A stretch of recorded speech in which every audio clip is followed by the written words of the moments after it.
যুক্তরাষ্ট্রের অগ্রহণযোগ্য প্রস্তাবের জবাবে শিগগিরই একটি বিকল্প পারমাণবিক চুক্তির প্রস্তাব দেবে ইরান। ওমানের মাধ্যমে ওয়াশিংটনকে এই প্রস্তাব দেয়া হবে বলে জানিয়েছেন ইরানের পররাষ্ট্র মন্ত্রণালয়ের মুখপাত্র। বান্ডেল থাকলে প্রতি সেনমানিতে টাকা বাঁচবে। বিকাশ সেনমানি বান্ডেল কিনে জিতুন প্রতি লেনদেনে।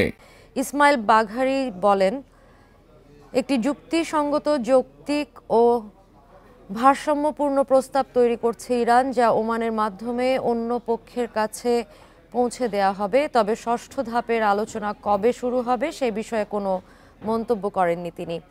তার অভিযোগ, যেসব পক্ষ ইরানের শান্তিপূর্ণ পারমাণবিক কর্মসূচি নিয়ে প্রশ্ন তোলে তারাই ইসরায়েলের সামরিক পারমাণবিক কর্মসূচিকে শক্তিশালী করতে সক্রিয়ভাবে সহায়তা করছে।